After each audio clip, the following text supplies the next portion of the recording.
Hi everyone, my name is Suyash Charoda and I have secured an All India rank of 5 in NEET UG 2021 examination with a score of 715 out of 720 marks. आज मैं अपनी paper preparation और attempting strategy आप aspirants के साथ discuss करने वाला हूँ। पहला पार्ट पेपर प्रेपरेशन और अटेम्प्टिंग में हमारा आता है सिलेबस एंड पैटर्न। तो पैटर्न मोर और लेस सभी स्टूडेंट्स को पता ही होता है कि 4 पार्ट्स में डिवाइडेड होता है हमारा नीट का paper, physics, chemistry, botany and zoology. Her part में 2 सेक्शंस होते हैं, एक कंपलसरी सेक्शन जिसमें 35 क्वेश्चंस रहते हैं और सेक्शन बी जिसमें 15 क्वेश्चंस रहते हैं बट हमारे पास ऑप्शन होती है 10 अटेम्प्ट करने की। और सिलेबस मोर और लेस हमारा एनसीईआरटी से ही होता है, एटलीस्ट एनसीईआरटी डिराइव्ड होता है। कुछ सब्जेक्ट्स जैसे कि फ़िज़िक्स और फिज़िकल केमिस्ट्री में हमें कुछ एक्स्ट्रा चीज़ें रेफ़र करनी पड़ती हैं। इसके बाद मैं अपना पार्ट वाइज प्रेपरेशन स्ट्रैटेजी आपके साथ डिस्कस करूँगा। पहले फ़िज़िक्स। तो फिज़िक्स में ये बहुत ज़्यादा इम्पॉर्टेंट है कि हम कॉन्सेप्ट्स पे फोकस करें, बिकॉज मेमोरी इंटेंसिव सब्जेक्ट बिल्कुल नहीं है फ़िज़िक्स, और कॉन्सेप्ट्स पे बहुत फोकस रखना चाहिए क्योंकि नए क्वेश्चंस हर साल आते ही हैं और हमारे जितने स्ट्रॉन्ग होंगे कॉन्सेप्ट्स उतना ही हम अच्छा स्कोर कर पाएंगे लास्ट डे। तो फिज़िक्स में थ्योरी में मैं आपके साथ यही कहूँगा कि सबसे पहले हमें अपने या तो नोट्स या फिर HC वर्मा से फर्स्ट रीडिंग देनी चाहिए और उसके बाद हमें एनसीईआरटीज़ पे जाना चाहिए, क्योंकि एनसीईआरटीज़ में क्वाइट ऑफन हमारे जो कॉन्सेप्ट्स हैं वो वेल ऑर्गेनाइज्ड और वेल एक्सप्लेन्ड उतने नहीं रहते हैं। और हमारे नोट्स या फिर HC वर्मा में हम या तो नोट्स काफ़ी अच्छे से डिटेल्ड बनाते हैं या फिर HC वर्मा में जो थ्योरी है वो बहुत ऑर्गेनाइज्ड और अच्छे वे में एक्सप्लेन्ड है, तो आपके कॉन्सेप्ट्स काफ़ी अच्छे बिल्ड हो जाएंगे। उसके बाद हमें एनसीईआरटीज़ पे जंप करना है और उसमें हमें देखना है कि क्या कोई कॉन्सेप्ट हमसे मिस हो गया या फिर क्या कोई ऐसा पार्ट है जो हमें अभी तक समझ नहीं आया। जैसे एनसीईआरटी में बहुत इम्पॉर्टेंट है कि कुछ ग्रे बॉक्सेस गिवन रहते हैं, कुछ ब्लू बॉक्सेस गिवन रहते हैं जहां एडवांस्ड कॉन्सेप्ट्स अप्लाई हो रहे होते हैं और एट टाइम्स वो हमारे मैथमेटिकल सिलेबस या एक्यूमेन के बियॉन्ड होते हैं। तो हमें अपना बेस्ट ट्राई करना है कि हम समझ पाएँ, टीचर्स की पूरी हेल्प लेनी है, और फिर भी नहीं समझ आए तो फिज़िक्स में बहुत कम कुछ ऐसे सेक्शंस होते हैं जहां हमें रट्टा मारना पड़ सकता है क्योंकि वो बहुत ज़्यादा बियॉन्ड होते हैं हमारे सिलेबस के। उसके बाद बेसिक थ्योरी की अंडरस्टैंडिंग डेवलप करके हमें एनसीईआरटी के पॉइंट्स टू पॉन्डर पे जंप करना है, जो पार्ट्स काफ़ी स्टूडेंट्स आजकल मिस कर देते हैं, बट उसमें कुछ काफ़ी अच्छी और काफ़ी एडवांस्ड और वेल एक्सप्लेन्ड चीज़ें गिवन होती हैं जिनके लिए हमें बहुत दिमाग लगा के समझना पड़ता है। तो एनसीईआरटी के पॉइंट्स टू पॉन्डर ज़रूर रेफ़र करें और कोई स्पेसिफिक चीज़ अगर आपको नहीं समझ आए तो अपने टीचर्स से डाउट्स में ज़रूर क्लियर करें। उसके बाद क्वेश्चन प्रैक्टिस में मैं कहूँगा कि पहला स्टेप क्वेश्चन प्रैक्टिस में फ़िज़िक्स का रहता है सब्जेक्टिव क्वेश्चन प्रैक्टिस, क्योंकि आजकल नीट का पेपर बहुत ईजी और स्ट्रेट फॉरवर्ड है। लोग सब्जेक्टिव क्वेश्चन प्रैक्टिस स्किप कर देते हैं, बट बहुत इम्पॉर्टेंट है अगर हमें कॉन्सेप्ट डेवलप करना है और सिर्फ फार्मूला लगा के नहीं क्वेश्चन सॉल्व करने होते हैं, उन फार्मूला को समझना और उनके इंटरप्रिटेशन के लिए सब्जेक्टिव क्वेश्चंस की प्रैक्टिस लिख के क्वेश्चन सॉल्व करना बहुत इम्पॉर्टेंट है। तो HC वर्मा आजकल ऑप्शनल रहती है क्योंकि उसमें कुछ क्वेश्चंस और कुछ कॉन्सेप्ट्स थोड़े से एडवांस्ड रहते हैं, तो हमें ज़्यादा भी नहीं उस पर फोकस करना है, बट ये अंडरस्टैंड करना है कि उन सब्जेक्टिव क्वेश्चंस की प्रैक्टिस से हमारे कॉन्सेप्ट्स डेवलप हों और हम उन कॉन्सेप्ट्स को अप्लाई कर पाएँ अच्छे से। उसके बाद सब्जेक्टिव क्वेश्चन प्रैक्टिस में ही एनसीईआरटी के बैक एक्सरसाइजेस भी काफ़ी इंपॉर्टेंट हैं क्योंकि उसमें काफ़ी अच्छे क्वेश्चंस गिवन रहते हैं। कुछ थोड़े से मुश्किल भी होंगे, बट अगर नहीं सॉल्व हो पाएँ तो पहले 2-3 बार हम खुद ट्राई करें उन्हें और उसके बाद हम टीचर्स या फिर फ्रेंड्स की हेल्प लें। फ्रेंड्स के साथ भी टॉपिक्स की डिस्कशन काफ़ी इंपॉर्टेंट रहती है क्योंकि फिर हम एक इक्वल लेवल पे अपने ही फ्रेंड्स के साथ डिस्कस कर पाते हैं, क्योंकि टीचर्स एक आपको डिफरेंट वे में एक्सप्लेन करेंगे कॉन्सेप्ट्स और फ्रेंड्स के साथ डिस्कशन भी आपकी काफ़ी बेनिफिशियल रहेगी। उसके बाद एक सब्जेक्टिव बेसिक क्वेश्चन प्रैक्टिस के बाद हमें ultimate phase of physics preparation पे आना है, वो है ऑब्जेक्टिव क्वेश्चन प्रैक्टिस। ऑब्जेक्टिव के लिए हमारे पास बहुत सारे अबंडेंट रिसोर्सेज होते हैं, इसलिए हमें बहुत लॉजिकली चूज़ करना है कि हमें कौन कौन से क्वेश्चन सॉल्व करने हैं, कौन कौन से क्वेश्चन हमारे सिलेबस के लिए रेलिवेंट है। तो मैं यही कहूँगा कि पहले अपने, या तो अगर आप किसी कोचिंग में जा रहे हैं तो मॉड्यूल्स या असाइनमेंट सॉल्व कर लें, अगर नहीं भी जा रहे हैं तो काफ़ी रिसोर्सेज आते हैं, जैसे DC पांडे है, BM शर्मा है। ये ऑब्जेक्टिव क्वेश्चंस की बहुत सारे टाइप्स होंगे और काफ़ी आपके फार्मूलाज और कॉन्सेप्ट्स रिवाइज कर देगा ये। इसके बाद लास्टली हमें प्रीवियस ईयर क्वेश्चंस पे जंप करना है, क्योंकि वो हमें एक आइडिया दे देता है कि थ्रू द ईयर्स कैसे क्वेश्चंस इवॉल्व हो रहे हैं और किस टाइप के क्वेश्चंस पूछे जाते हैं। इसके बाद फिज़िक्स में मैं कुछ इंपॉर्टेंट पॉइंट्स बताना चाहूँगा कि बहुत इंपॉर्टेंट रहता है प्रिपरेशन के दौरान कि हम रोज़, हर सब्जेक्ट के लिए इम्पॉर्टेंट नहीं है बट फिज़िक्स में रोज़ एटलीस्ट हमें 1.5 से 2 घंटा देना ही चाहिए, क्योंकि जिनमें से हम कुछ टाइम 30 से 40 या 45 क्वेश्चंस डेली प्रैक्टिस करें फिज़िक्स के ऑब्जेक्टिव, क्योंकि फ़िज़िक्स एक ऐसा सब्जेक्ट है जो लास्ट दिन आपके पेपर अटेम्प्टिंग टाइम को बहुत रिड्यूस करेगा और वो आपको रिवीजन के लिए एक्स्ट्रा टाइम दे सकता है, क्योंकि कुछ बच्चों को 1.5 घंटा भी लग जाता है फिज़िक्स का पेपर सॉल्व करने के लिए, और मेरा लास्ट दिन तक आते आते टाइम 30 मिनट्स तक चला गया था। तो वो जो कुछ स्पेयर मिनट्स होते हैं या एट टाइम्स पूरा 1 घंटा मिल जाता है जो आपको स्पेयर, वो रिवीजन में आपकी सिली मिस्टेक्स कैच करने में बहुत हेल्प करेगा। तो फिज़िक्स में डेली प्रैक्टिस और दिन का रोज़ टाइम देना बहुत इंपॉर्टेंट है और बैकलॉग नहीं बिल्ट होने देना फिज़िक्स में। इसके बाद हमारा नेक्स्ट सब्जेक्ट आता है केमिस्ट्री। केमिस्ट्री मेरे लिए हमेशा से थोड़ा सा प्रॉब्लमैटिक सब्जेक्ट रहा था, तो इसमें मैं आपको यही बताना चाहूँगा कि मैंने उन प्रॉब्लम्स के साथ कैसे डील किया और कैसे ओवरकम किया। 3 पार्ट्स में डिवाइडेड है केमिस्ट्री, हम सब जानते हैं, फिज़िकल केमिस्ट्री, इनऑर्गेनिक और ऑर्गेनिक। तो फिज़िकल केमिस्ट्री पहले बताना चाहूँगा कि ये सबको पता ही होता है कि फ़िज़िक्स और फिज़िकल केमिस्ट्री बहुत सिमिलर हैं, कि NCERTs दोनों की ही बिल्कुल ऑर्गेनाइज्ड नहीं है और वेल एक्सप्लेन नहीं है। तो हमें सबसे पहले थ्योरी में NCERT पे नहीं जंप करना है, अपने नोट्स को रेफ़र करना है, नोट्स रिवाइज करने हैं, इसके बाद NCERT की थ्योरी पे जाना है और फिर बैक एक्सरसाइजेज केमिस्ट्री की, NCERT की, और ultimately objective question practice. Objective question practice में एन अवस्थी बुक आती है, बहुत अच्छी बुक है और बहुत टाइप के क्वेश्चंस आपको मिल जाएंगे उसमें। और उसके बाद हम सबको पता ही है कि प्रीवियस ईयर क्वेश्चंस बहुत रेलिवेंट होते हैं।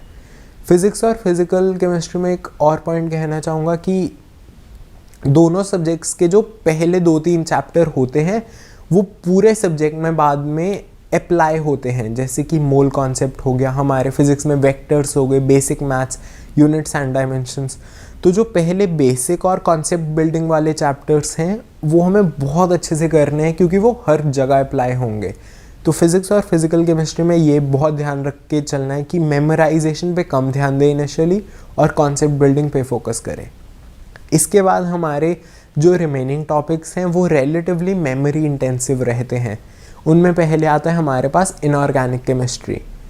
इनऑर्गेनिक केमिस्ट्री में मैं यही कहूँगा कि काफ़ी चैप्टर्स जैसे कि periodic table, coordination chemistry, even to some extent metallurgy, ये बिल्कुल मेमोरी इंटेंसिव नहीं है और काफ़ी कॉन्सेप्ट पे फोकस करते हैं। तो एक स्टीरियोटाइप हटा देना है दिमाग से कि इनऑर्गेनिक केमिस्ट्री रट्टे वाला सब्जेक्ट है। तो इन चैप्टर्स पे हमें कॉन्सेप्ट बिल्डिंग पे फोकस करना है, बट फिर बाकी चैप्टर्स आते हैं जहाँ बहुत ज़्यादा रट्टाफिकेशन की नीड होती है, जैसे हमारे ब्लॉक्स होते हैं SPDF।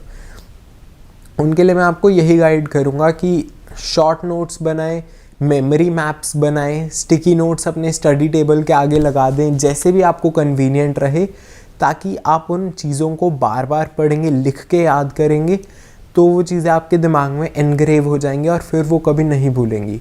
तो इनऑर्गेनिक, तो जो ब्लॉक्स में हमें कैसे करना है, इनमें हम डायरेक्टली NCERTs पे जंप कर सकते हैं।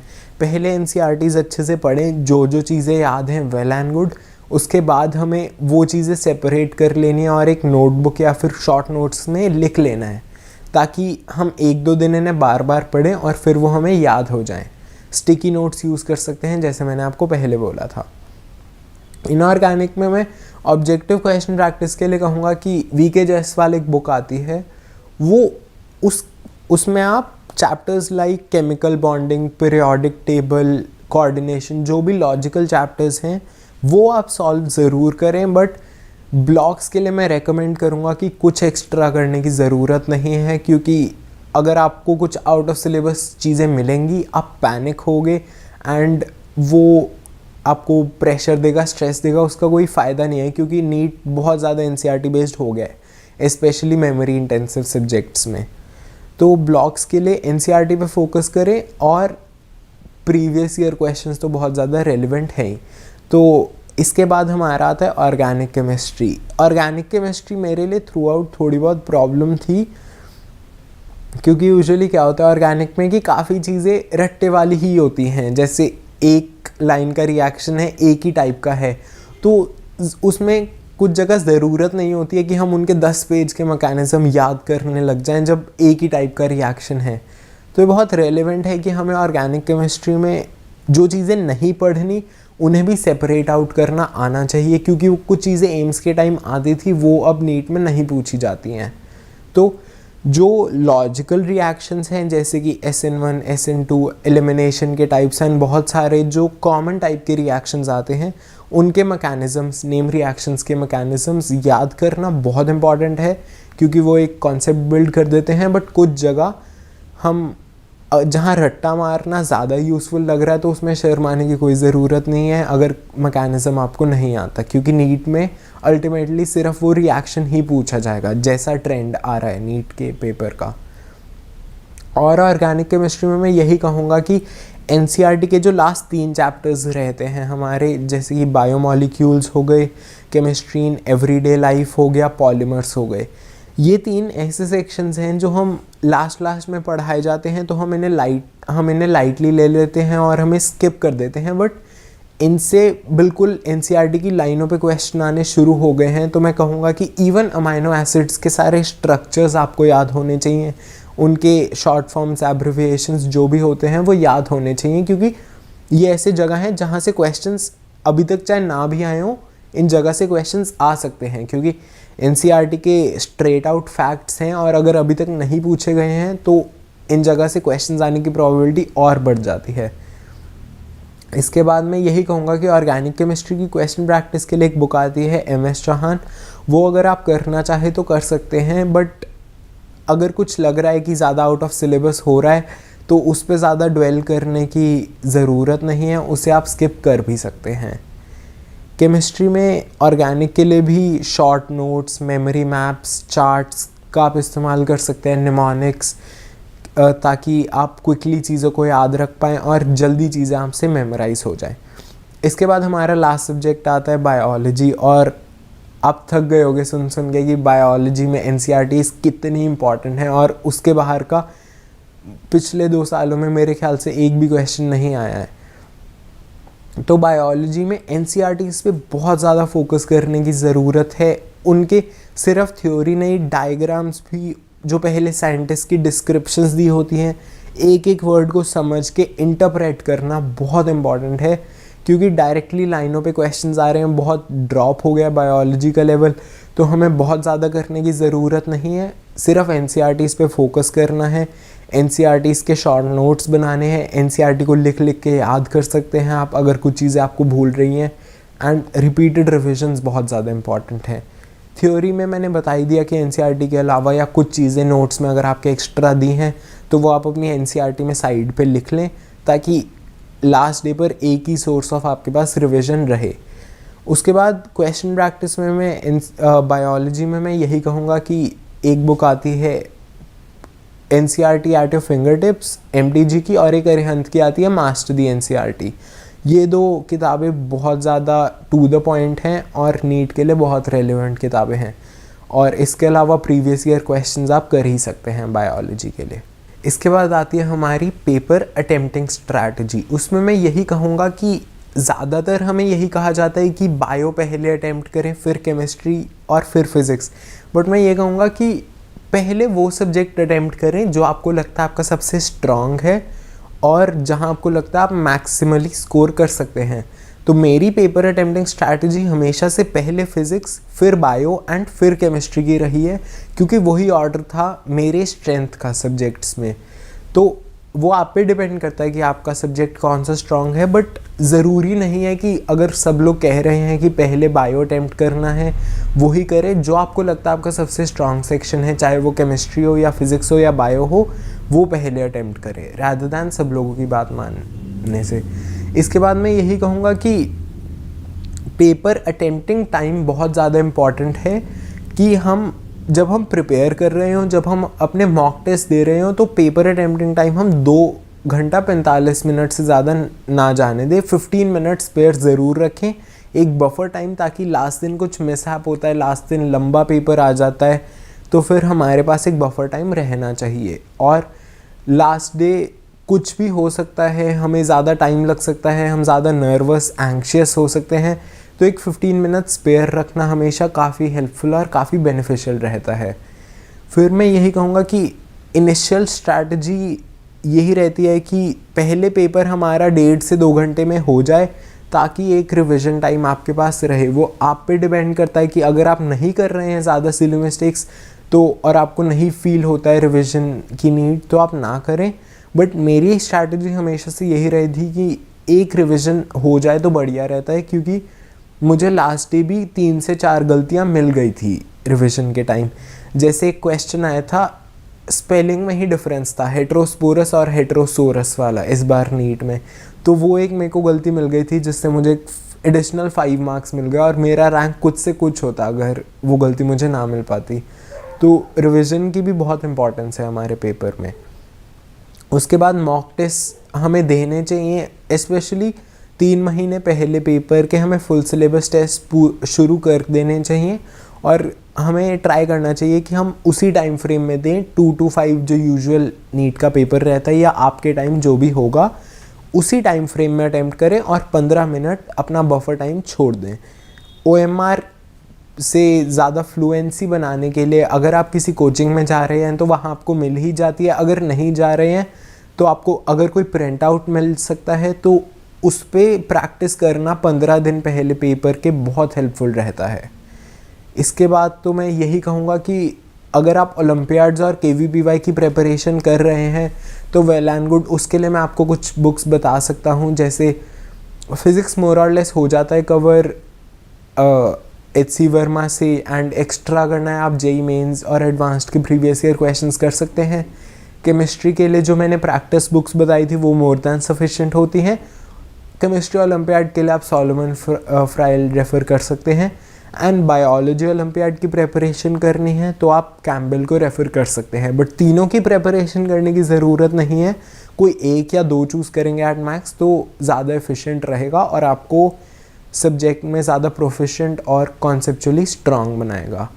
All the best.